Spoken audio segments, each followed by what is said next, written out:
तो नारद जी कहते हैं वो हमको छोड़कर चले गए। हम बहुत प्रयास किए पर मैं करता क्या, छोटा सा बालक उनके साथ नहीं जा पाया। और कालांतर में धीरे धीरे एक दिन ऐसा आया कि मेरी मैया गोद दोहन को जा रही थी। शाम का समय था, अंधकार हो रहा था धीरे धीरे अंधेरा। तो मैया समझ नहीं पाई और एक सर्प के ऊपर पैर रख दिया, सर्प ने डस लिया और मैया मर गई।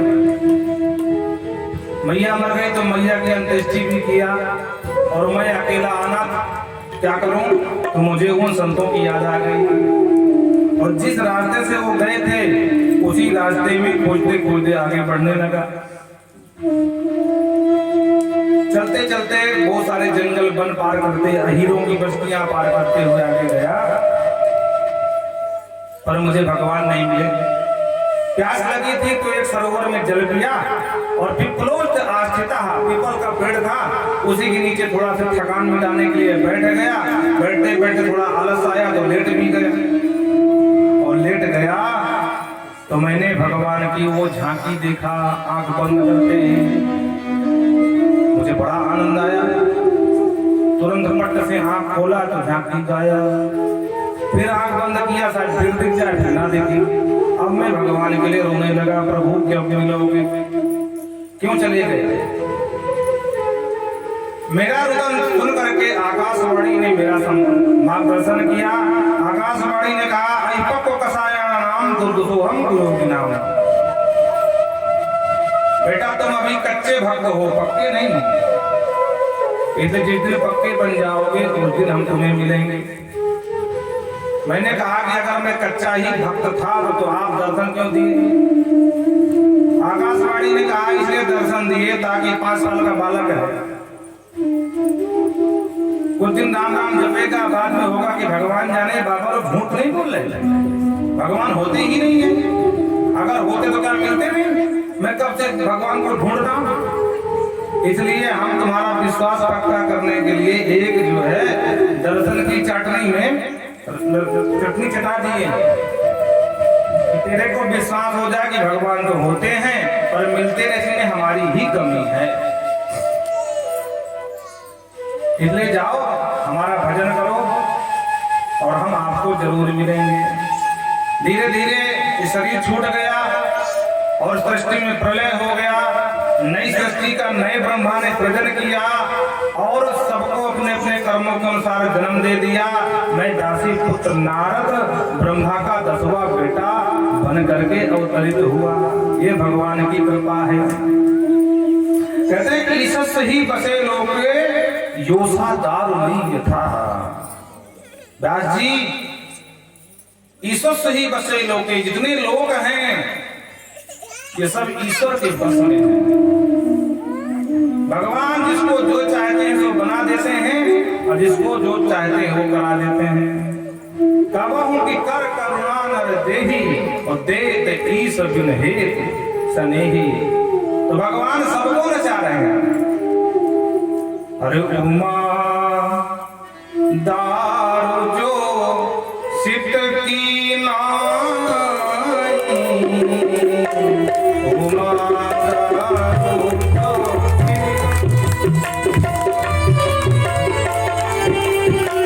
सब ही नचावत राम गोसाई, सब ही नचावत राम गोसाई।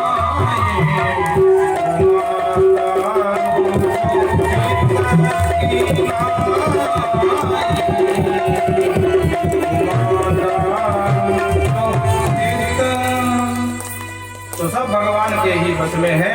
भगवान जिसको जो चाहते हैं वो कराते हैं, करते हैं, लेकिन जो उनके आश्रय में रहते हैं उनका कल्याण होके ही रहता है। नट सेवक ही न व्यापी माया, नट क्रत विकट कपट खट। जो उनके सेवक बन जाते हैं, दास बन जाते हैं, माया उनका कुछ नहीं बिगाड़ पाती है। प्रेम से बोलो राधे। सोच कहते हैं ऋषियों ब्रह्मणत्याम सरस्वत्याम आश्रम पश्चिमे तटे। व्यास जी को अपनी भूल का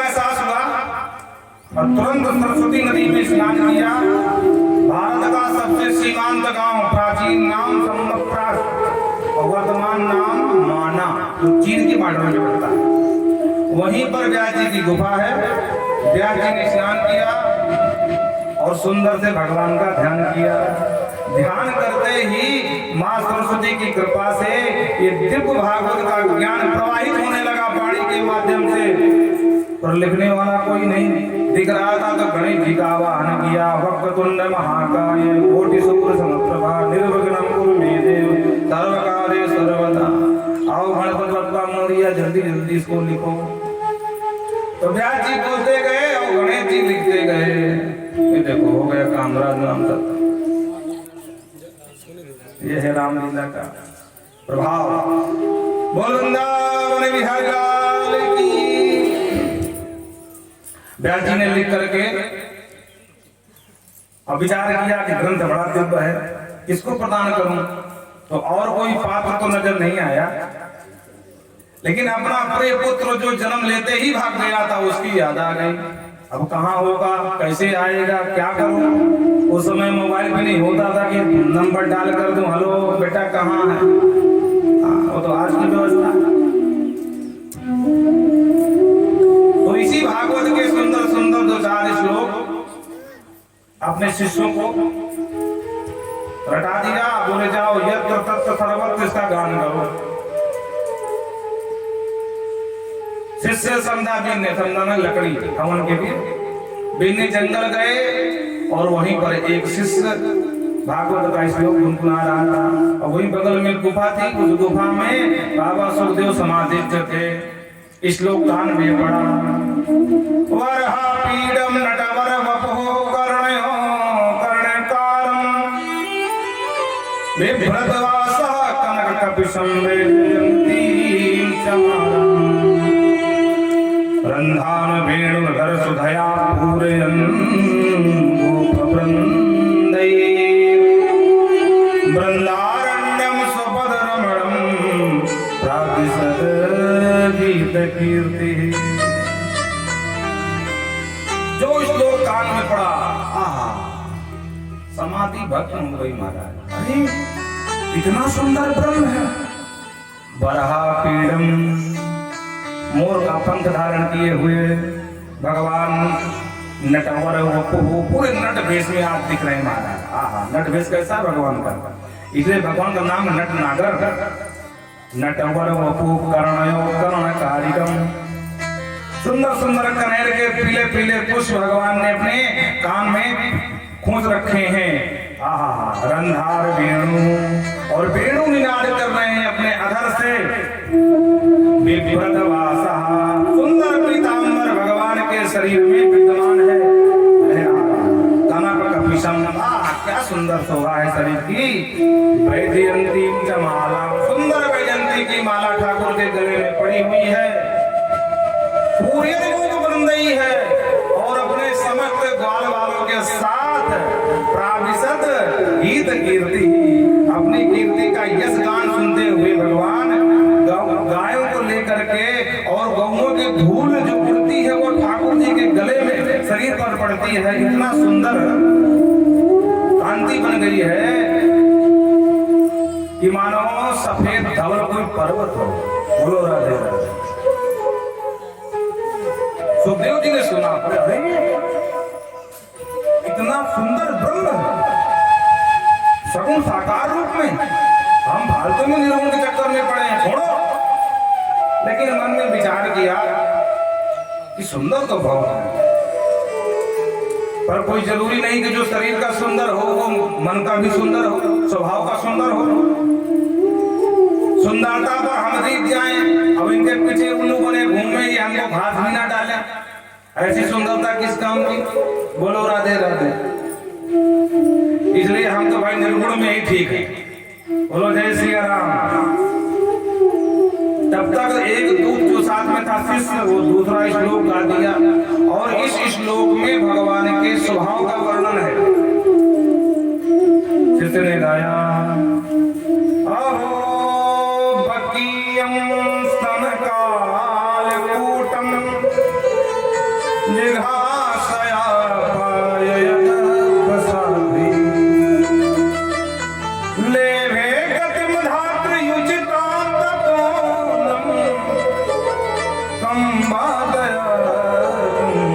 शरणं भजे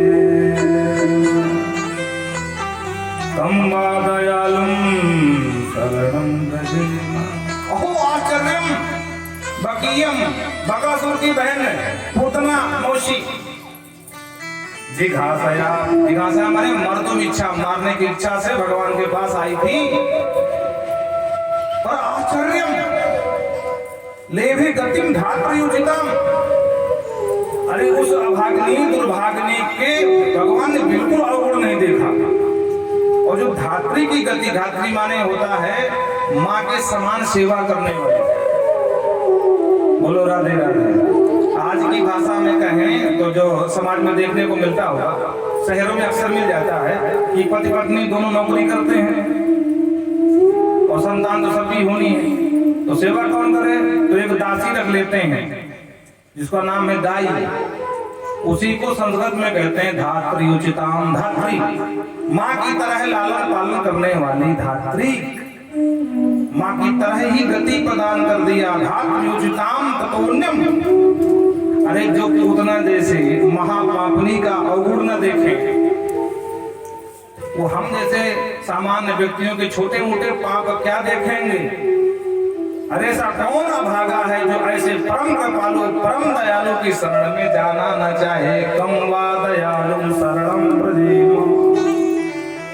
और जो इस लोक काल में पड़ा, सारा संशय मिट गया, निर्गुण निराकार का जो ध्यान था मैं छोड़ दिया, भाग करके आए। वाह भैया, बड़े सुंदर सुंदर श्लोक सुनाए, दो चार और सुनाओ ना। शिष्यों ने कहा हमको तो भाई हमारे गुरु जी ने दो ही सिखाए, सो हमने सुना दिया। अच्छा और नहीं आते? बोल नहीं तो भाई दो ही श्लोक बोलने नहीं, 18,000 श्लोक का ग्रंथ है, हमारे गुरु जी के पास है, हमारे पास तो है नहीं। अगर तुम्हें रस लेना है तो चलो हमारे गुरु जी के पास। अब उन्हें क्या पता कि गुरु जी उनकी खुद के पिता ही है। तो ठीक है भैया, बड़ी कृपा होगी। निर्गुण निराकार का चिंतन करते करते बड़े दिन हो गए थे, आज एक बार अब सगुण साकार का भी चिंतन करके देख लेते हैं।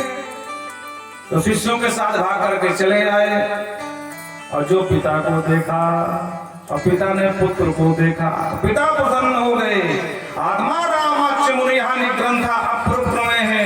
सूर्य जी कहते हैं उनमें कोई ग्रंथि नहीं थी, लेकिन आत्मा रामस्य, आत्मा राम का मतलब जो अपनी आत्मा में ही रमण करे उसका नाम आत्मा राम, बाहर से कोई मतलब नहीं था। लेकिन कहते हैं हरे गुणाक्षिप्त मतिर् भगवान, भगवान हरि के गुण ही इतने आकर्षक है कि चुंबक की तरह जीव को खींच लेते हैं। प्रेम से बोलो राधे राधे। चुंबक का धर्म है लोहे को खींचना, और कदाचित लोहे में अगर जंग लगी है तो चुंबक अपना गुण तो दिखाएगा, पर जंग लगे लोहे में ज्यादा पकड़ नहीं होती चुंबक की। और जितना ही लोहा विशुद्ध होगा चुंबक उतने ही तीव्र गति से पकड़ता है। उसी तरह भगवान हरि के जो गुण है उनकी कथा है। ये हम जैसे जंग लगे काम क्रोध मद लोभ रूपी शरीर के लोहे को पकड़ते तो है, कम पकड़ते हैं। लेकिन जो वीतरागी सन्यासी सुखदेव जैसा परम विरक्त महात्मा है उसको इतना खतरनाक खींचते हैं कि हरे क्षिप्र गुणान मत भगवान बादरायण।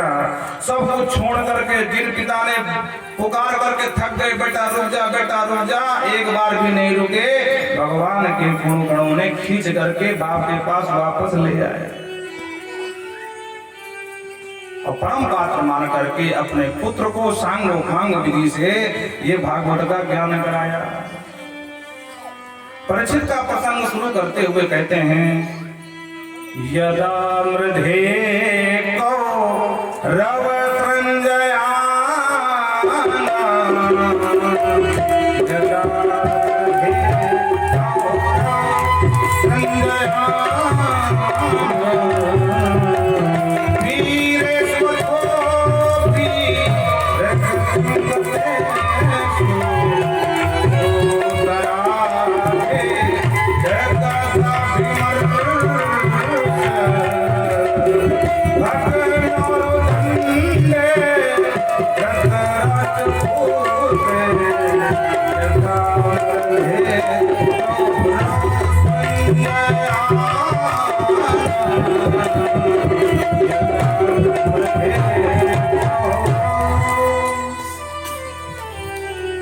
तो जी कहते हैं ऋषियों, महाभारत के युद्ध में कौरव और पांडव आपस में लड़े। अंतिम युद्ध में परम बलशाली 10,000 हाथियों के बल प्राप्त करने वाले भीम जी के गदा के द्वारा दुर्योधन की जंघा तोड़ दी गई। यदा मधे कौरव त्रंदयानाम वीरेश्वतो वीर गतिम गतेषु मृगोदर माने भीम जी महाराज विद गदा विमर्श, गदा के प्रहार से अर्जुन की जंघा तोड़ डाली और मरणासन अवस्था में छोड़ करके चले गए। इधर एकांत में आकर के दर्द से कराहते हुए दुर्योधन के पास महाराज अश्वत्थामा आया। अश्वत्थामा ने कहा, वाह दुर्योधन, बुरा मत मानना, मैंने तुम्हारा वैभव देखा है। आज जो तुम इस दुर्दशा को प्राप्त हुए हो ना, मित्र बुरा मत मानना, इसके तुम भी कहीं न कहीं सहभागी हो। क्यों? क्योंकि तुमने महाभारत के युद्ध में जिसे जिसे सेनापति नियुक्त किया वो तन से तुम्हारे पक्ष में खड़े थे और मन से पांडवों के पक्ष में रहे। वो चाहे भीष्म जी हो, द्रोणाचार्य हो, कोई भी हो, कहीं सेनापति बनने का अवसर मुझे एक बार प्राप्त होता तो आज ये दुर्दशा को तुम प्राप्त न होते। युद्ध का परिणाम ही बदल दिया होता। दुर्योधन ने कहा कि देख मित्र, जो होना था हो गया, मुझे मरने का और पराजय का कोई कष्ट नहीं है, क्योंकि हम क्षत्रिय हैं। क्षत्रियों के जीवन में जय और पराजय आती रहती है, जाती रहती है। ये मर्द लोग है, यहाँ जो आया है जो जाएगा, राजा रंग फकीर, मरने का भी कोई कष्ट नहीं है। और हाँ, एक कष्ट है कि हम 100 भैया, शत्रु 5 भैया, 5 में से 100 में से एक भी नहीं बचा, अंतिम मैं भी जा रहा हूं। और 5 में से एक भी कोई आंच नहीं आई। अगर एक भी टपक गया होता तो मुझे मरते हुए दुर्योधन को कुछ शांति तो मिल जाती। बोलो राधे राधे। अश्वत्थामा का ऐसी बात है तो मैं तुझे वचन देता हूं कि तू एक ही बात कर रहा, मैं 5 के 5 को मार के लाऊंगा। बोलो राधे राधे। बोला कर लेगा? बोले हाँ, लेकिन सेनापति बना तो मुझे बस। दुर्योधन मुस्कुराया, मित्र आप मुझे सेनापति किस सेना का बना दूं? सेना बची नहीं, पर फिर भी 4-5 बचे हैं, कृतवर्मा, अश्वत्थामा आदि जो भी है। तो जान से बैठते हो रक्त को अंगूठे में लगाया और उसी रक्त से तिलक कर दिया। बोले जा भाई, तू जो मेरी सेना बची है 4-5, उसी का तू सेनापति। सेनापति महाराज खुश हो गए। अश्वत्थामा जी वहां से चले तो आए, लेकिन मन में विचार किया कि इस समय पांडव बहुत शक्तिशाली है और हमने जोश जोश में होश तो खो बैठे, वचन दे दिया, सेनापति भी बन गए, कैसे मारे? कोई बात नहीं, एक उपाय सूझा इसको। काग उल्लू को न्याय से मारने की योजना बनाई। काग उल्लू का मतलब एक बरगद के पेड़ में 5 कौवे और एक उल्लू रहते थे। आप सब जानते हो कि उल्लू को दिन में नहीं दिखता और रात में जोरदार दिखता है। बोलो राधे राधे। हाँ, बड़ा विलक्षण प्राणी है दुनिया का, ये रात में दिखता है। इसीलिए उल्लू दिन में अंदर ही घुसे रहते हैं, बाहर नहीं निकलते हैं, क्योंकि अंधकार प्रिय है। बोलो राधे राधे। और एक बात ध्यान रखना, महालक्ष्मी के 2 वाहन हैं, एक तो उल्लू और एक गरुड़। तो भाई ये 2 वाहन हैं, तो कौन सी कमाई किस वाहन वाली लक्ष्मी की मानी जाए? बोले सुनो, जो नंबर 2 का कमाते हैं ना, वो उलूक वाहिनी है, महालक्ष्मी है, उसकी कृपा हो रही है। क्योंकि ये भी रात में नंबर 2 का काम करते हैं, रात में ही बॉर्डर पार करते हैं महाराज। सही है ना?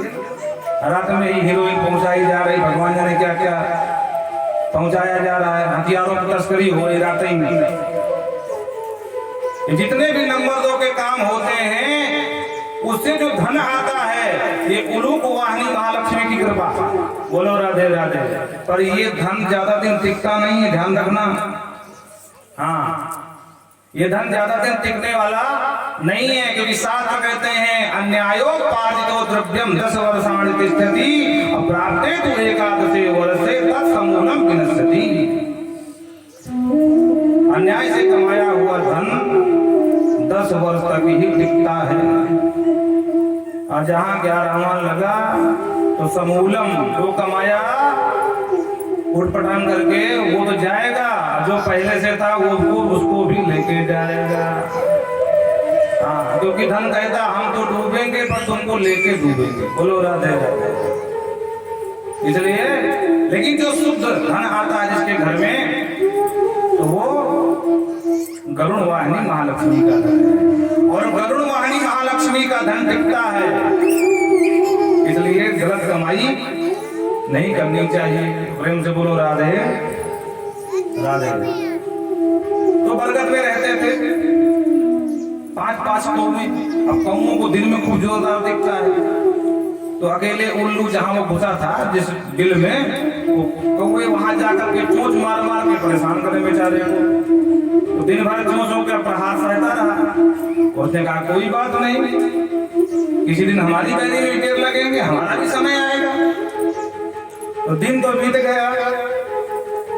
अब जैसे ही रात आई तो कौवों को दिखना बंद और उल्लू को दिखना शुरू।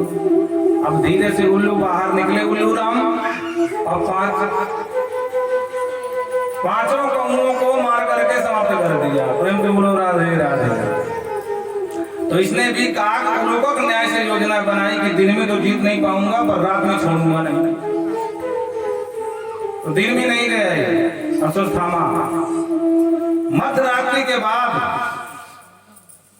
प्रवेश किया शिविर में, और कहते हैं ना कि भगवान जिसे बचाना चाहते हैं उसे कोई नहीं मार सकता। जाको राखे साइया मार सके ना कोई, बाल बांका कर सके सब जग बैरी हो। भगवान आए, भगवान ने कहा अरे भैया युधिष्ठिर, अरे विजय की प्रथम रात्रि है, शिविर में पड़े पड़े सोकर क्या करोगे, चलो कहीं पार्टी महोत्सव करते हैं। तो भगवान सबको शिविर से निकाल करके बाहर ले गए, और इसने प्रवेश किया। पांचों पांडवों की सैया में पांडवों से उत्पन्न पुत्र उनके स्थान पर सो गए, और इसने धोखे में पांडव समझ करके पांचों पुत्रों का शीश उतार लिया। एक गट्ठर में बांध करके चिघाड़ता हुआ हाथी की तरह हा करता हुआ, और शिविर से लेकर के दुर्योधन के पास पहुंचा। देख मित्र, तूने एक भी कही थी, मैं 5 की 5 मार के लाया हूं। दुर्योधन खुश हो गया। मित्र, सबसे पहले भीम का शीश दे। क्यों? क्योंकि मेरे भाई दुशासन की छाती चीर करके इसने रक्त पिया था। आज इसका मैं शीश फोड़ करके उसका बदला। तो भीम के पुत्र का शीश जब हाथ में दिया, हल्के ही प्रहार से शीश फूट गया खरबूजे की तरह। दुर्योधन चौंक गया, अरे नहीं नहीं नहीं नहीं, ये भीम का शीश नहीं हो सकता है, इतना कमजोर शीश भीम का कदापि नहीं हो सकता है। तो ध्यान से देखा अन्य शीशों को, देख करके समझ गया और बहुत दुखी भी हुआ। कहता अरे दुर्भाग्य, अरे अभागी अश्वत्थामा, इन बच्चों से मेरा क्या बैर था? तूने तो हमारे कुल में पानी देने वाला भी नहीं छोड़ा।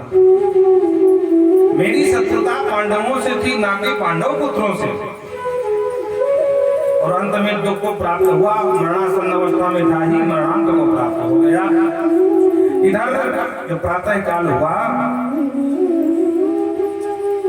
तो सबसे पहले जब माँ द्रौपदी ने अपने बच्चों की ये दुर्दशा देखी, धड़ तो है और शीश गायब है, पूरा शिविर रक्त से भरा हुआ है, माँ का हृदय फट गया। माता शिशूनाम निधनम सुताना निशम घोरम परितप्यमाना राधानुदवास्पकला कुलाक्षी तां सर्ववन्यः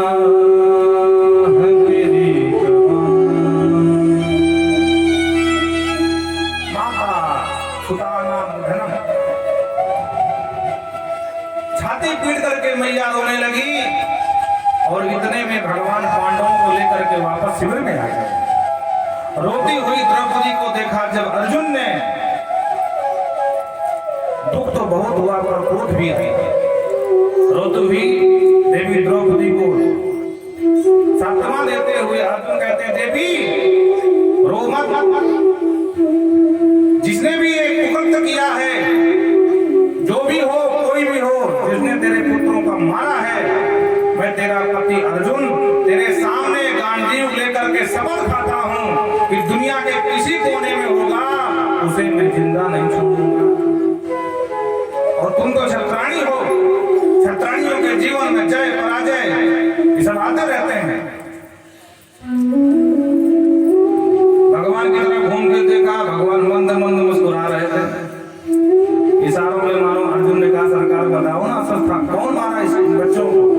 भगवान बोले, हम क्या जाने, गांडी उठाकर कि तुम बोल रहे हो कहीं भी होगा, हम मारेंगे, तुम्हारे सामने मारेंगे, ढूंढो क्या करके, हम क्या कर सकते हैं। अर्जुन ने कहा, सरकार आप तो जानते हैं हम शक्ति हैं और आप हमारे शक्तिमान हो।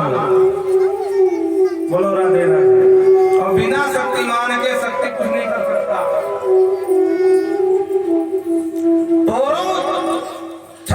दम जिम तव प्रताप बलनाथ। समझ ने कहा था ना, हम ब्रह्मांड को गेंद की तरह उछाल करके गाँव फेंक दें। अरे ब्रह्मांड को तोड़ मरोड़ के मूली की तरह फेंक दें। राम जी कहा, तोड़ दो फिर, खाली बोल क्यों रहे हो, जाओ। लक्ष्मण ने कहा, नहीं ऐसे थोड़ी तोड़ पाएंगे। तो फिर तव प्रताप बलनाथ, आपके प्रताप से मैं ब्रह्मांड को गेंद की तरह खेल सकता हूँ, चौके छक्के लगा सकता हूँ। बोलो राधे राधे।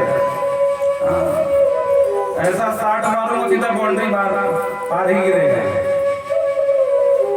लेकिन आपके बगैर नहीं। अर्जुन का आप हमारे शक्तिमान हैं, फालतू मजाक मत करिए। अब सीधे सीधे बताइए कौन है, किसने किया है कर्म। भगवान ने कहा, देखो अर्जुन, अब इस संसार में आपसे भिड़ने वाला कोई दिख नहीं रहा, किसी में साहस नहीं है, लेकिन हाँ एक व्यक्ति है जो तुम्हारे गुरु जी का बेटा है, वो कर सकता है।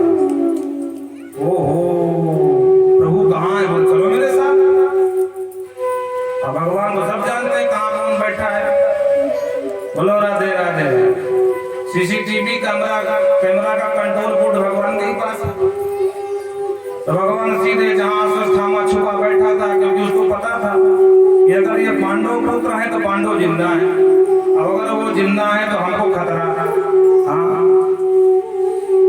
तो भागकर एक गुफा में बैठ गया था ये। भगवान सीधे लेकर के पहुंचे। भगवान का ललकार, क्योंकि जो वीर होता है ललकार बर्दाश्त नहीं करता। अर्जुन ने बिना देर के हुए धनुष की टंकार ध्वनि करी, बोले कायर अश्वत्थामा कहाँ छुपा बैठा है स्त्रियों की तरह, निकल बाहर। कुछ देर तक छुपा बैठा रहा। अर्जुन का भगवान से जो प्रभु नहीं निकल रहा, बोले नहीं, बार बार चुनौती देता रहा। क्योंकि जो वीर होगा ना, जिसके अंदर रक्त में आग होगी, तो ज्यादा देर तक शत्रु का ललकार उसकी नहीं सुन सकता होगा। 2-3 बार और सुंदर सुंदर शब्दों से संबोधन किया। सुंदर मतलब समझ रहे हो ना, व्यंग वचन है यहाँ से सुंदर हमने कहा है। हे पापी, तब अश्वत्थामा समझ गए, अब इससे अच्छा मर जाना ही बेहतर है। लेकर के धनुष बाण सामने आ गए और जो अश्वत्थामा को देखा, भगवान ने कहा तुरंत मारो इसे। दोनों तरफ से युद्ध प्रारंभ हो गया। दोनों परम वीर हैं, क्योंकि एक ही गुरु के शिष्य है, एक गुरु पुत्र है, एक शिष्य है, इसलिए कोई किसी से कम नहीं है। भयंकर युद्ध प्रारंभ हो गया। युद्ध करते करते अश्वत्थामा समझ गया कि मुझे जिंदा छोड़ेगा नहीं। अर्जुन तो अपने प्राणों का भय जान करके अश्वत्थामा ने ब्रह्मास्त्र का संधान कर दिया, और जो ब्रह्मास्त्र को आते हुए देखा अर्जुन के हाथ कांप गए, धनुष बाण हाथ टूट गया, और दौड़ करके भगवान श्री कृष्ण जैसे छोटा सा बालक जब कोई भयाक्रांत दृश्य देखता है दौड़ करके मैया के आंचल में छू जाता है, उसी तरह अर्जुन भाग करके और धनुष को नीचे छोड़ करके भगवान के चरणों में समर्पित कर दिया। कृष्ण कृष्ण महाबाहो भक्तानां भयंकरः त्वमेको दह्यमानानां प्रभो संस्कृते। प्रभु इस ब्रह्मास्त्र से कौन बचाएगा मुझे, आप मेरी रक्षा करो। भगवान तुरंत उठाया अर्जुन को, सावधान अर्जुन, ये ब्रह्मास्त्र है, ब्रह्मास्त्र है। और संसार में कुछ चीजें ऐसी भी होती जिनका कोई काट नहीं होता है उनके अलावा, जैसे लोहा लोहे को ही काट, लोहा ही लोहे को काटता है, एक कांटा लग जाए तो दूसरे कांटे से कांटा निकाला जा सकता है। उसी प्रकार ब्रह्मास्त्र से बचना हो तो तुम भी ब्रह्मास्त्र का संधान करो। प्रत्युत्तर में अर्जुन तुरंत समझ गए और तुरंत सावधान होकर के इस तरफ से ब्रह्मास्त्र का संधान कर दिया।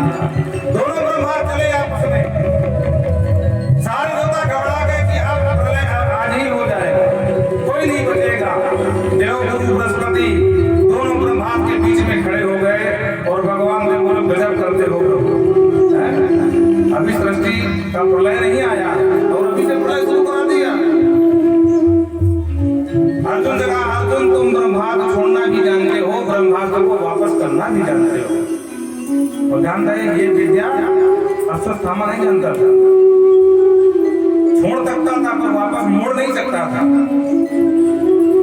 तो अर्जुन एक काम करो, दोनों ब्रह्मास्त्र को अपने कर्कश में लो और जगत को काल के गाल में जाने से बचा लो। अर्जुन तुरंत बुजुर्ग का सम्मान किए, दुराग्रह त्याग दिया, दोनों ब्रह्मास्त्रों को अपने ही बाड़े में कर्कश में लिया और भागते हुए अश्वत्थामा को पशुओं की तरह रस्सी में बांध करके रथ में पटक दिया। बोल वृंदावन बिहारी लाल की। लेके चलने लगे। भगवान ने कहा, कहाँ ले जा रहे हो? अरे प्रभु कहाँ ले जा रहा हूँ, आपने सुना नहीं मैंने द्रौपदी से क्या कहा था कि तेरे पुत्र के हत्यारे को मैं तुम्हारे सामने लाके मारूंगा, तो वहीं ले जा रहा हूं घर। भगवान ने कहा, देखो अर्जुन, आतंकवादी जहां मिले वहीं ठोक दो, फालतू में कोर्ट के चक्कर में नहीं पड़ना चाहिए। नहीं भगवान जाने दामाद की तरह सेवा होगी और कब फैसला आवे और कब फांसी पर चढ़ाया जाए भगवान जाने, क्योंकि भारत देश है, यहाँ सामान्य व्यक्ति के लिए कोई सुनवाई नहीं है, लेकिन आतंकवादी का केस हो तो रात 12 बजे जेल जज साहब बैठ जाते हैं न्यायालय में। बोलो राधे राधे। इसलिए फालतू चक्कर मत पड़ो, आतंकवादी यही मिला ये ठोक दो। अर्जुन का नहीं साहब, ये न्याय नहीं होगा, मैं क्षत्रिय हूँ, मैंने अपनी देवी द्रौपदी को वचन दिया है, तो लेके वहीं जाऊंगा फिर मारूंगा। भगवान ने कहा, ठीक है भाई, जैसे तुम्हारी मर्जी सो करो। रथ में बांध करके पटक दिया, लेकर के गए। और जो देवी द्रौपदी ने देखा, मुच्यता मुच्यता में सहा ब्राह्मणों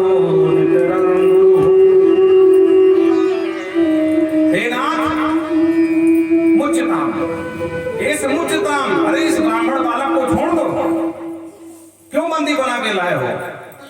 अर्जुन ने कहा, देवी ये तुम्हारे पुत्रों का हत्यारा है। द्रौपदी ने कहा, मैं जानती हूँ। अरे जानती हूँ कि मेरे बच्चों को मारने वाला यही है और फिर भी अरे छोड़ दो। देवी द्रौपदी अभी कुछ देर पहले ही अब छाती पीट कर रो रही थी ना, और जैसे ही पुत्रों का हत्यारा सामने आया, दया की मूर्ति बन गई। क्या हो गया तुम्हें? देवी द्रौपदी ने कहा, प्रभु ये स्वामी मुझे कुछ हुआ नहीं है, मैं वही कह रही हूँ जो धर्मशास्त्र कहते हैं। सएष भगवान द्रोणः प्रजारूपेण वर्तते। इस भगवान द्रोणः, आप इसे बंदी बना के लाए हैं, आपकी साक्षात गुरुदेव खड़े हैं। क्योंकि शास्त्र कहते हैं आत्मा जाइते पुत्रः, पिता की आत्मा ही पुत्र के रूप में जन्म लेती है। तो क्या अपने गुरु को बंदी बनाओगे? अपने गुरुदेव को मारोगे? ये बात महाराज युधिष्ठिर को जम गई। हाँ, अर्जुन देवी ठीक कह रही है। पहली बात तो ये ब्राह्मण है, ब्राह्मण कभी बद के लायक नहीं होता। दूसरी बात ये गुरु पुत्र है, और तीसरी सबसे बड़ी बात कि गुरु की आत्मा ही पुत्र रूप में खड़ी है। न जाने कितने रहस्यमयी धनुर्वेद का ज्ञान हमारे गुरु ने हमें प्रदान किया, अर्जुन तुम्हें प्रदान किया। आज गुरु के न रहने पर हम गुरु पुत्र को बंदी बना लें, ये न्याय नहीं है। बोलो राधे राधे। भीम ने देखा, बोले वाह गजब का न्याय चल रहा भाई। कोई कह रहा है मार दो, कोई कह रहा है छोड़ दो, कोई कह रहा नहीं नहीं मारना नहीं। भीम ने कहा सुनो, तुम सब छोड़ दो, लेकिन मेरी गदा से ये ब्राह्मण नहीं बचेगा। बस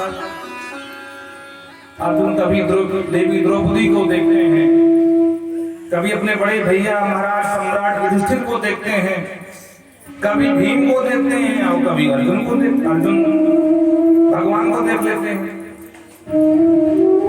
अंत में परेशान हो गए, द्वंद्व खड़ा हो गया, मार दिया जाए कि छोड़ दिया जाए। बोल तेरे साथ आगे क्या किया जाए? पता है भाई? हाँ, बोलो राधे राधे। भगवान मंद मंद मुस्कुरा रहे हैं, भगवान मन में कह रहे हैं ले आओ और ले आओ। हमने पहले ही कही थी, हाँ जहाँ मिले आतंकवादी वहीं ठोंक दो। तब तो बड़े धर्मात्मा बने थे। हाँ, अब क्या देख रहे हो? अर्जुन ने आशा की दृष्टि से प्रणाम किया, बोले सरकार अभी द्वंद्व से बाहर आप ही निकालो। आप बताओ ना क्या करेगा? क्योंकि दोनों बात लोग कह रहे हैं, कोई कह रहा है छोड़ दो, कोई कह रहा है मार डालो। अब मैं क्या करूं? भगवान बोले हम नहीं जानते, जो मन में सो करो। अर्जुन का सरकार अगर आप भी हाथ खड़े कर दोगे तो हम कहां जाएंगे? आप ही हमारे संकट मोचन है।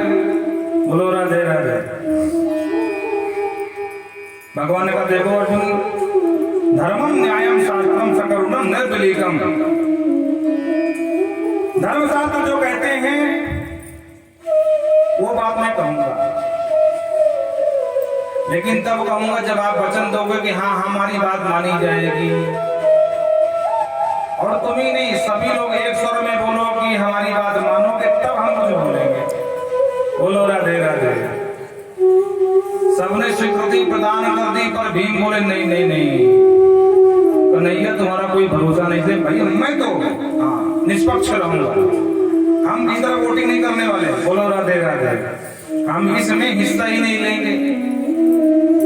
तो ज्यादा बहुमत प्राप्त हो गया महाराज अर्जुन को, क्योंकि अर्जुन की तरफ युधिष्ठिर भी है, द्रौपदी भी है, अब भीम पड़ गया अकेले। भगवान ने कहा सुनो, ब्रह्म बंधुर्न हंतव्य आगताई बधारणः।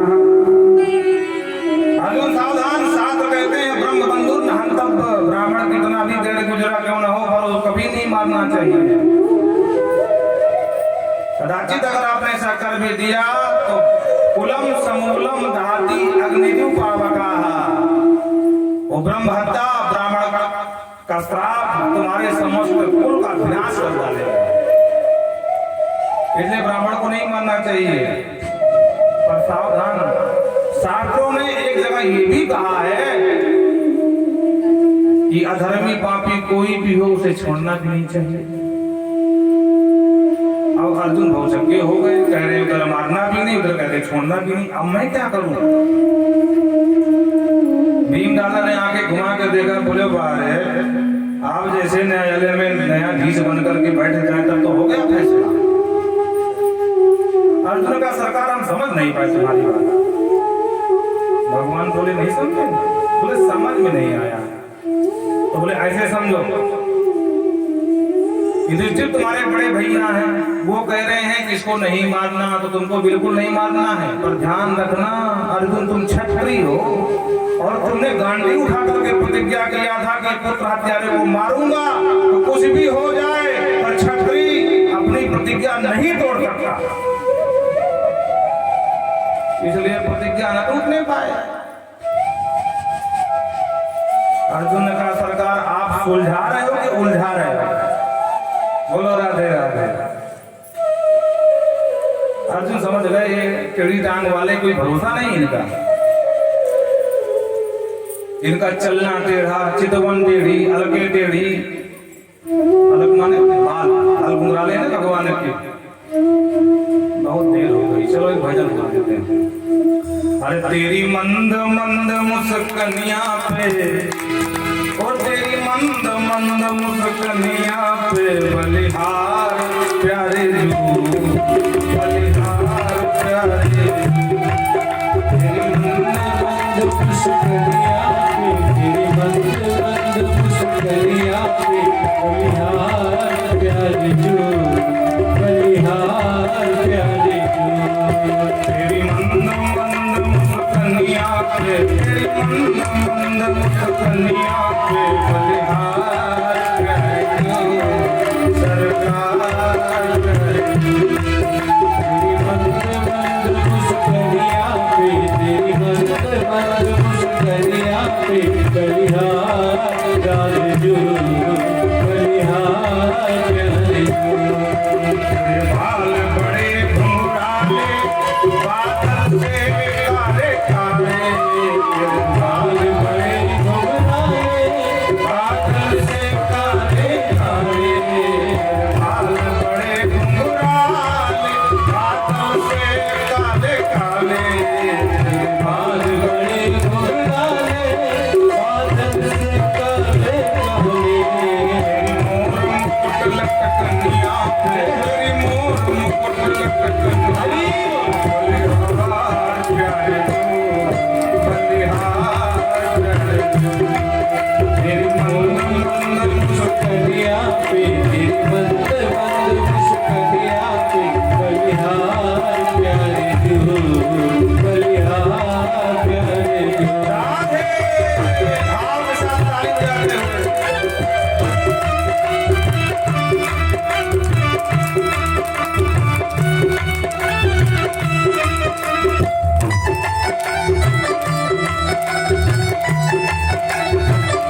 तेरी बूंद बूंद कन्या पे, तेरी बूंद बूंद कन्या पे, प्यारी जो कलिया प्यारी जो कलिया प्यारी जो कलिया प्यारी जो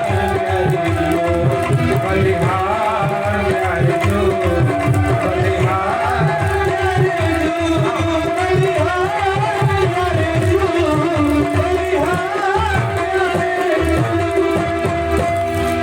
बोल राधा कृष्ण भगवान की जय हो।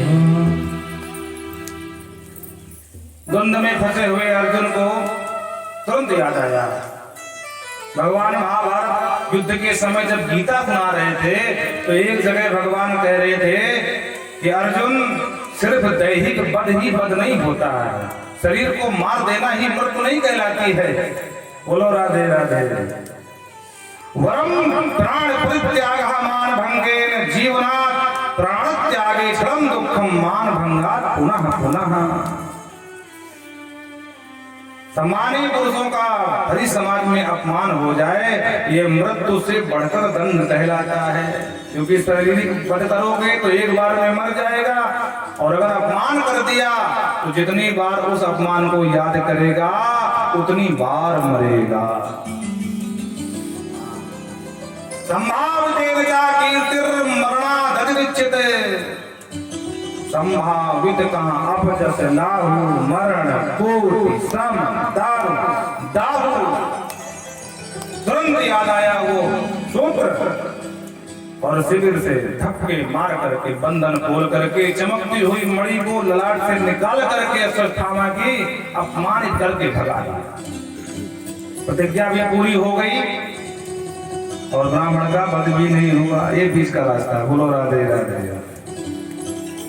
अश्वत्थामा समझ गया और बैर का गांठ मान लिया, बैर ये बेर नहीं बैर, शत्रुता का गांठ मान लिया। बोलो राधे राधे। इसने ठान लिया कि अब इस कुल में वंश में मैं पानी देने वाला छोड़ूंगा ही नहीं। पर मैं मन में विचार किया कि अब तो कोई है ही नहीं, कौन कुल परंपरा को आगे बढ़ाएगा। ये आज नहीं तो कल काल के गाल में समा जाएंगे, वंश डूब जाएगा। फिर याद आया, बोले नहीं नहीं नहीं नहीं, अभी एक है, वीर अभिमन्यु की पत्नी उत्तरा के गर्भ में पल रहा है। अभिमन्यु तो महाभारत में मारे गए, वीर गति को प्राप्त हुए, पर पत्नी गर्भवती होने के कारण सती नहीं हो पाई, सो हो सकी। इसलिए इस बार इसने उत्तरा को लक्ष्य करके ब्रह्मास्त्र संधान कर दिया। भगवान सब पांडवों से विदा लेकर के द्वारका के लिए प्रस्थान करने के लिए तैयारी बना रहे थे। भगवान एक कदम रथ में रख चुके थे, एक कदम जमीन पर था। समस्त पांडव प्रणाम कर रहे थे, भगवान सबको आशीर्वाद दे रहे थे, अभय मुद्रा में खड़े थे कि भगवान ने देखा कि ठीक उसी समय एक अबला सफेद साड़ी में चीखती चिल्लाती भगवान के चरणों में गिरी। पाहि पाहि महायोगिन देव देवा नान्यम तद भयम पश्ये यत्र मृत्यु परस्परम। पाहि माम, हे योगेश्वर कृष्ण योगीराज, मैं अबला तुम्हारे शरण में हूँ, पाहि माम, रक्षा कर। भगवान ने कहा, देवी क्या हुआ और क्यों घबरा रही हो, क्यों डर रही हो? देवी ने कहा, प्रभु मुझे अपने मरने का डर नहीं, कामम धातुमानाथ, लेकिन मामे गर्भो निपातताम, मैं अगर घबरा रही हूँ तो कहीं मेरे गर्भ में जो पल रहा है वो बालक, उसका ना कुछ अहित हो जाए, क्योंकि अगर वो बालक नहीं बचा तो कुल में कोई पानी देने वाला नहीं बचेगा, कुल वंश परंपरा को कौन बढ़ाएगा। और आपने जिस बीज को बचाने के लिए इतना बड़ा महाभारत करवाया उसका कोई मतलब नहीं निकलेगा। भगवान से ध्यान से देखा, हो देवी उतर तुम, तुरंत बोले निर्भय हो जाओ, निर्भय यज्ञ करो तुम जाई। बोलो राधे राधे। हाँ, भगवान की शरण में जो चला गया वो निर्भयता पा गया। तो भगवान का वचन है, अभयम सर्वभूतेभ्यो ददामि एतत् व्रतं मम, लेकिन तब शक्तिर्देव प्रपन्नाय तवास्मिति याचते। भगवान कहते हैं कोई भी हो मेरी शरण में आ जाए मैं उसे अभय दे दूंगा, लेकिन सर्वदेव प्रपन्नाय तवास्मीति तव अस्मि। हे प्रभु मैं तुम्हारा हूँ, तुम्हारी शरण में हूँ, ये स्वीकार तो करे। मैं अभयता प्रदान कर दूंगा जैसे जयंत को प्रदान किया था। बोलो राधे राधे। भगवान का प्रभाव स्वभाव जयंत ने जब देखा तो अतुलित बल अतुलित प्रभुताई और मैं मति मंद जान। आगे तुम पूरी कर तो हमको आती ही नहीं। बोलो राधे राधे। आती है भाई, नहीं पाई। तो भगवान कहते हैं कि जब वो जयंत कहाँ नहीं भागा, सब लोग वालों के पास गया, ब्रह्म लोग शिव लोग खुद के बाप के पास गया, इंद्र के पास, पर राख न सके राम कर द्रोही। अंत में कहाँ शरण मिली, अभय कहाँ मिला, जब भगवान के ही चरणों में आकर के मुंह के बल गिरे, तब भगवान ने अभय दान दिया। अभयम सर्वभूतेभ्यो ददामि एतद् व्रतम मम। जो एक बार कह दे प्रभु मैं तेरा, समस्त भूतों से अभय दे दूं, ये व्रत मेरा। ये भगवान का वचन है। भगवान ने तुरंत सुदर्शन को कहा भाई इसका थोड़ा मुकाबला करो, तुम भाग सका। और अंगुष्ठ मात्र रूपम, अंगूठे का रूप लेकर के छोटा सा माँ उत्तरा के गर्भ में प्रविष्ट हो गए और गर्भ में पलते हुए शिशु को सात्वा प्रदान किया। बालक घबराओ मत, हम तुम्हारी रक्षा करेंगे। प्रेम से बोलो राधे। सुखदेव बाबा कहते हैं, सूजी कहते हैं ऋषियों, ये पहली ऐसी घटना है जहां एक माँ के गर्भ में भक्त और भगवान दोनों बैठे हैं। ये दुनिया की पहली माँ है उत्तरा कि भक्तों को भी गर्भ में रखे और भगवान भी गर्भ के अंदर। परिक्रमा लगा करके अभय दान प्रदान करके उस बालक को बाहर आए और आकर के पूछा देवी आप कोई कष्ट तो नहीं है। उत्तरा आंख से आंसू नहीं बंद हो रहे हैं। और जो कुंती मैया ने देखा कि मेरे भतीजे ने चमत्कार कर दिया भाई, लेकिन ये भतीजा नहीं है क्योंकि ये भतीजे का कर्म ही नहीं है, ये सामान्य पुरुष नहीं कर सकता है। तो आज भगवान को भगवान मान करके नमस्ते पुरुषम त्वाद्य, हे आदि पुरुष नारायण आपको मैं नमस्कार करती हूँ। भगवान ने कहा वाह बुआ जी, ये कौन सी बात हो गई कि आज उल्टी गंगा क्यों भाई जा रही है? अरे बुआ जी नियम ये है भतीजा बुआ जी को प्रणाम करे, पर आप तो उल्टी गंगा बहा रही हैं, उल्टे मुझे प्रणाम कर रही हैं। कुंती बुआ ने कहा सुनो अब शांत खड़े रहो। हाँ मैंने कई बार अनुभव किया है कि तुम साक्षात नारायण ही हो, तुम्हारे कर्म ये गवाही नहीं देते कि तुम सामान्य व्यक्ति हो। लेकिन जब जब मैंने अनुभव किया, तुमको समर्पण करने का प्रयास किया, नारायण मानने का प्रयास किया, तो मंद मंद मुस्कुरा कर बोलते बुआ जी क्या फालतू की बात लगा दी है? अरे मैं कोई भगवान मान थोड़ी ना हूं। तो आपकी ये मंद मंद मुस्कान देख करके मैं बावरी हो जाती है कि मेरा भ्रम है। लेकिन आज मैंने प्रत्यक्ष देख लिया ये कर्म किसी सामान्य पुरुष का नहीं है। आज मेरा संशय मिट गया, इसलिए शांत खड़े रहना जब तक तुम्हारी पूजा ना हो जाए। ने भगवान की बड़ी लंबी स्तुति लंबी चौड़ी गाई और अंत में कह दिया विपदा संतु ना जगत गुरु।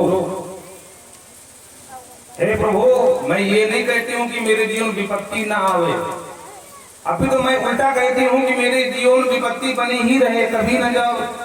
क्यों? क्योंकि जब जब विपत्ति आई तब तक आप ही मेरे सहायक बने रहे। इतने महाभारत युद्ध में आपने मेरे बच्चों का साथ नहीं छोड़ा और आज मेरा बेटा राजा बन गया, आपने बोला बुआ जी प्रणाम, निकला द्वारिका। तो अगर तुम्हारे सानिध्य का कारण विपत्ति ही है तो ये कुंती अपना आदर प्रसार करके भगवान तुमसे कहती है कि मेरे जीवन में विपत्ति कभी न जावे। बोलो राधे राधे। अच्छा देखो कुंती मैया ने विपत्ति मांगी तो क्या भगवान ने दिया? क्या नहीं दी। हम लोग भी मांगते हैं भगवान से तन मन धन सब कुछ है तेरा प्रभु, सब कुछ है तेरा और तेरा तुझको अर्पण क्या लगे मेरा। और इतना ही नहीं है, सुख संपत्ति घर आ कष्ट मिटे तन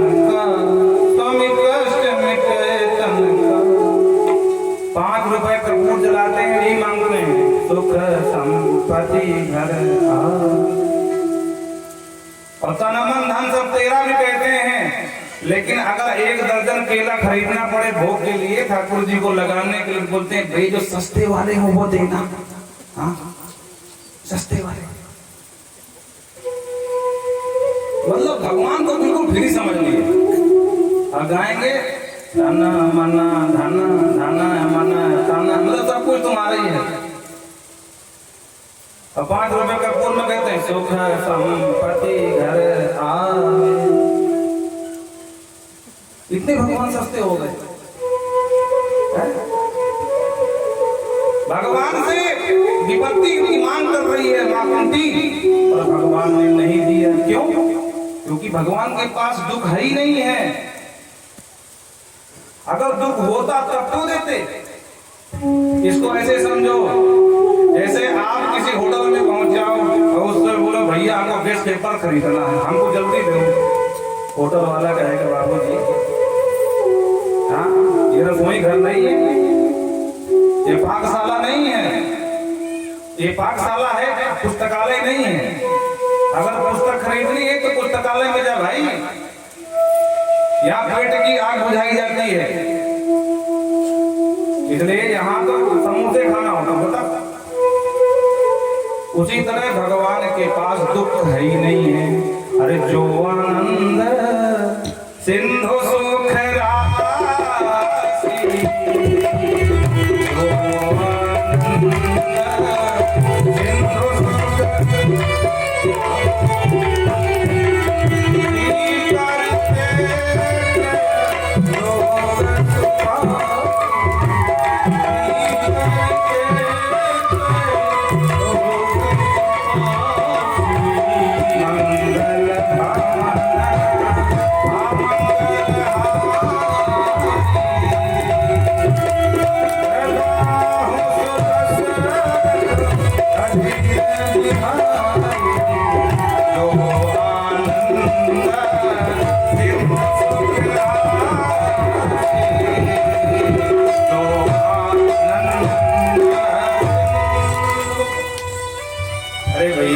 जो आनंद सिंधु सिंधु है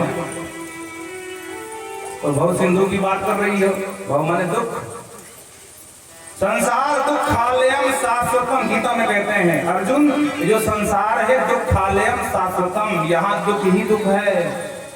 इसलिए यहाँ जो रहेगा वो दुखी होगा ही होगा। और हमारे पास आनंद सिंधु है, इसलिए हमारे पास आ जाओ, पर कोई जाना नहीं चाहता। अगर हमारे भाग्य में वैभव संपत्ति लिखी है तो भगवान से मांगने की जरूरत नहीं है। हम जंगल में जन्म हमारा हो जाए, हमारी भोग सामग्री जंगल में पहुंच जाएगी बैठे बैठे। और अगर नहीं है तो कितना भी गाओ सुख संपत्ति घर, कुछ नहीं होने वाला। बोलो राधे राधे। क्योंकि भगवान का दुख नहीं, भगवान नहीं दिया। भगवान बोले बुआ जी समझ गया आपको हमको छोड़ने में थोड़ा कष्ट हो रहा है, कोई बात नहीं, 2-4 दिन और रुक जाते हैं, नहीं जाएंगे। यूं कह करके जाना कर दिया कैंसिल सारे पांडव को। वाह प्रभु रुके रुके रुके। एक दिन भगवान ने देखा सब तो सो रहे हैं और महाराज युधिष्ठिर बैठे बैठे रात 12 बजे हो रहे हैं। हाँ भगवान बोले बड़े भैया क्या हुआ, क्यों रो रहे भाई? महाराज युधिष्ठिर ने कहा है कन्हैया इतना बड़ा महायुद्ध हुआ, क्या मिला हमें? ये तुच्छ सा सिंहासन, और इस सिंहासन के लिए हमने कितने वीरों को गति मृत्यु प्रदान कर दी, कितने बड़े वीरों की बलि चढ़ा दी। जब मैं सोचता हूं ना तो मेरा हृदय फट जाता है कि इस तुच्छ सिंहासन के लिए हमने खून की नदी बहा दी कुरुक्षेत्र में, कुरु पांडवाना। जब मैं अपने राज्य की विधवा महिलाओं की सफेद वस्त्र देखता हूं ना तो मेरी छाती फट जाती है। भगवान ने पहले खुद समझाया, पर जब समझ में नहीं आया तो भगवान ने कहा हम जोरदार कोई सत्संगी महात्मा के पास ले जाए तब समझ में आएगा। देखो, उपदेश समझ में तब आता है जब उपदेशक के प्रति गुरु का भाव हो या श्रेष्ठ का भाव हो। और अगर हम ये मान ले हमारा ही बच्चा हमको क्या उपदेश करेगा, तो कितना जोरदार वो संभाषण करे लेकिन पल्ले कुछ नहीं पड़ेगा। ठीक उसी तरह महाराज युधिष्ठिर के दृष्टि में भगवान छोटे ही हैं, ये बड़े भैया हैं। तो उन्होंने कहा कि इनसे बड़े के पास ले जाता हूँ। तो सीधे पहुंच गए महाराज भीष्म जी के पास, जो सब सैया पर लेटे थे युद्ध क्षेत्र में। सब पांडव गए, सबने अलग अलग किया प्रणाम। जो अर्जुन ने किया प्रणाम, बाबा ने पूछ लिया, अर्जुन तुम्हारा सारथी नहीं आया क्या? अर्जुन कुछ बोलते उससे पहले भगवान सर की तरफ खड़े थे, उछल करके कूद करके उधर गए, बोल दादाजी धन्यवाद। ओहो सरकार आए हो? बोले हाँ, तो कम से कम सामने आ जाओ, इस तरह छुपो छुपाए पीछे खड़े हो। भीष्म जी ने कहा, अर्जुन जानते हो कौन है? अर्जुन ने कहा, हाँ हाँ बिल्कुल जानता हूँ, मेरे मामा का लड़का है। ओहो, तब तो बड़े ज्ञानी हूँ। भीष्म जी कहते हैं, यम यम से मातुलेयम, मातुलेयम मामा का लड़का, मातुलेयम प्रियम मित्रम सुहृदम अकरो सचिवम दूतम सर्वदा दत्त सारथिम। कभी मामा का लड़का बताता है, कभी अपना मित्र बना लेता है, कभी अपना सुहृद बना लेता है, कभी अपना सचिव बना लेता है, कभी सारथी बना करके लगाम घोड़ों की पकड़ा देता है। लेकिन जानते हो ये कौन है? पहली बार भीष्म बता रहे हैं, वै भगवान साक्षात नारायण पुमान मोहेन माया लोकम गूढ़श्चरति विष्णु। वै साक्षात नारायण पुमान। अरे अर्जुन, ये साक्षात नारायण के अवतार हैं, जिनको तो अपना दूत, अपना सचिव, अपना सखा बताता है, मामा का बेटा बताता है, अपना सारथी बताता है। इस भगवान साक्षात नारायण पुमान। लेकिन तुम्हारी समझ में क्यों नहीं आता? मोहन माया, क्योंकि माया ने इनके रूप को छुपा रखा है। बोलो राधे राधे। सारे पांडव खड़े थे। भीष्म जी ने बड़ी सुंदर स्तुति करी, राजधर्म, मोक्ष धर्म, युधिष्ठिर जी को उपदेश दिया, राजा का धर्म क्या है। सारे प्रसंग का एक एक तोड़ निकाला बाबा तुलसी ने कि जास राज निज प्रजा दुखारी, सो नभ अवश्य नरक अधिकारी। राजा का धर्म ये है कि इन किन प्रकार में जैसे भी हो प्रजा सुखी रहे, यही राजा का परम धर्म है। जिस राजा की प्रजा दुखी रहती है वो राजा शीघ्र ही नष्ट हो जाता है, सिंहासन छूट जाता है, चुनाव हार जाता है। बोलो राधे राधे।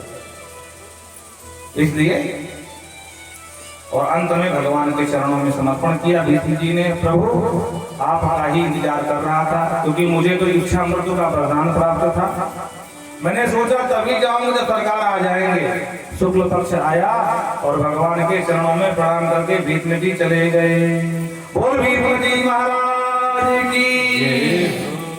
भगवान द्वारिका गए, जगह जगह